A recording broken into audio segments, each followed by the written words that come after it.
পৃথিবীর আলো যেখানে পৌঁছায় না, সেই অন্ধকারে লুকিয়ে থাকে কিছু গল্প, ভয়ের, অজানার আর ছায়ার মতো। স্বাগতম জানাই আমাদের আজকের ফ্রাইডে স্পেশাল এপিসোডে। আজ আমি আপনাদের শোনাবো এমন এক ভৌতিক গল্প যা আপনার নিঃশ্বাস থামিয়ে দিতে পারে। আজকের গল্পটি শুধু একটি গল্প নয়, এটি এক নিষিদ্ধ রহস্য, যা শুনলে হয়তো রাতের নিস্তব্ধতা ভয়ঙ্কর মনে হবে। ভৌতিক গল্পের প্রেমিকরা, আজকের রাতটা আপনাদের জন্য। আমাদের চ্যানেলটি যদি এখনও সাবস্ক্রাইব না করে থাকেন, তবে এখনই করে ফেলুন, আর বেল আইকনটি চাপতে অবশ্যই ভুলবেন না। কেন নয়, প্রতিটি ভৌতিক গল্প আমাদের চ্যানেলে আসা মাত্রই আপনার দরজায় ঠকঠক করবে। তাহলে শুনুন আমাদের আজকের ফ্রাইডে স্পেশাল এপিসোড, মুন্না ডোমের বাস্তব জীবনে ঘটে যাওয়া ঘটনা অবলম্বনে মর্গের নেক্রোফিল। ভূত নয়, ভয়কে নিয়ে হরর ডায়েরি 2.0।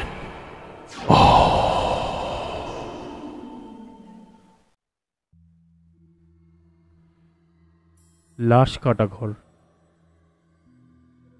এখানে নীরবতা মানে শান্তি নয়, বরং ভয়ানক আর্তনাদ। যেখানে মৃতদেহ শুধু শরীর নয়, বরং অনন্ত শূন্যতার গল্প বলে। আজকের গল্পে আমি আপনাদের শোনাবো এমন এক ডোমের কাহিনী, যার বিকৃত মানসিকতা শুধু লাশ নয়, তার নিজের আত্মাকেও কলুষিত করেছিল। গল্পের শুরুতেই আমি ডোমের সংক্ষিপ্ত বিবরণ দিতে চাই। ডোম হচ্ছে বিভিন্ন হাসপাতালের মর্গে যারা ময়নাতদন্তের কাজে হেল্প করে, মূলত লাশকে কাটাকুটা করে লাশের বিভিন্ন অঙ্গ প্রত্যঙ্গগুলো আলাদা করে ডক্টরের কাছে দেয় ময়নাতদন্তের জন্য। সেই রকম এক ডোমের জীবনের বাস্তব কাহিনী অবলম্বনে আমাদের আজকের ঘটনা।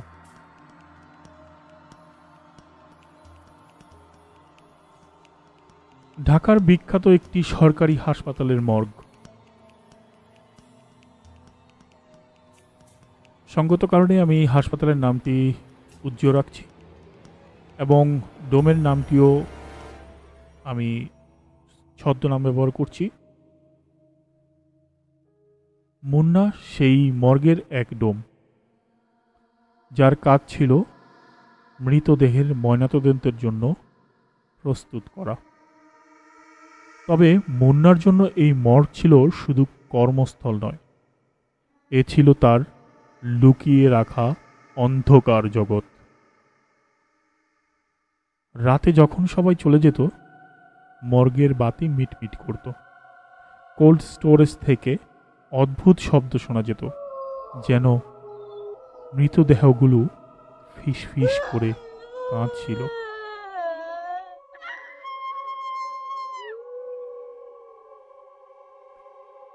একদিন রাতে মর্গে একটি তরুণীর মৃতদেহ আসে। লাশটি ছিল বীভৎস, শরীরে গভীর ক্ষত এবং চোখ দুটো অর্ধেক বেরিয়ে আসছে। লাশটিকে দেখে মনে হচ্ছিল লাশটি কিছু বলতে চায়। যথাযথই মুন্না লাশটিকে নিয়ে মর্গের টেবিলে শোয়ায় এবং লাশটি বিবস্ত্র করে মুন্না মেয়েটির শরীরে হাত রাখে। তখনই তার শীতল অনুভূত হয়। তার মনে হয় মেয়েটি মৃত নয়, বরং তার দিকে তাকিয়ে আছে। সে নিজের বিকৃত ইচ্ছাকে দমন করতে পারেনি।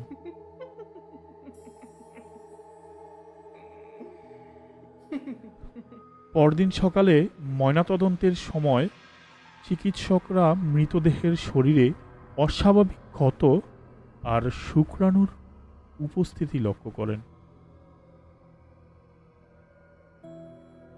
সিআইডি তদন্ত শুরু করে, আর তখন থেকেই মুন্না কিছুটা অস্বাভাবিক আচরণ করতে থাকে। কিন্তু যখন ডিএনএ পরীক্ষায় দেখা যায় যে ওই শুক্রাণু মুন্নার, তখন তার ভয়ানক বিকৃতির পর্দা ফাঁস হয়।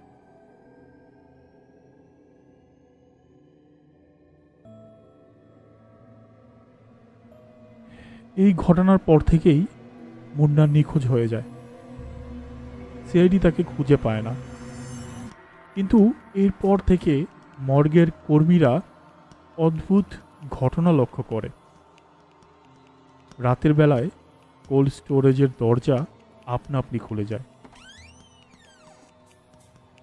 মৃতদেহের হাত পা কখনো স্থান পরিবর্তন করে। এক কর্মী দাবি করে সে শুনেছে কান্নার আওয়াজ। ফিস ফিস করে কেউ বলছে, আমাদের মুক্তি দাও, আমাদের মুক্তি দাও।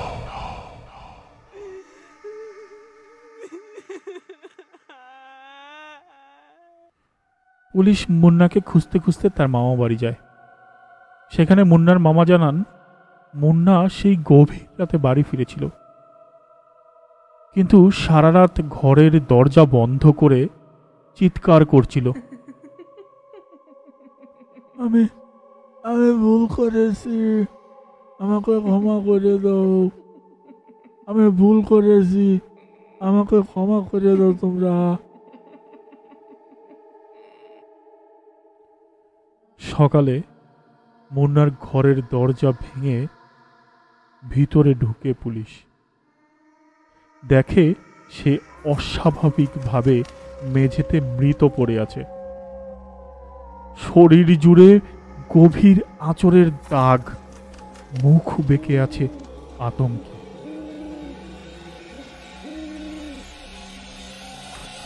মুন্নার ময়নাতদন্তে তার শরীরে কোনো আঘাতের চিহ্ন পাওয়া যায়নি, কিন্তু মুখের আতঙ্ক ছিল স্পষ্ট।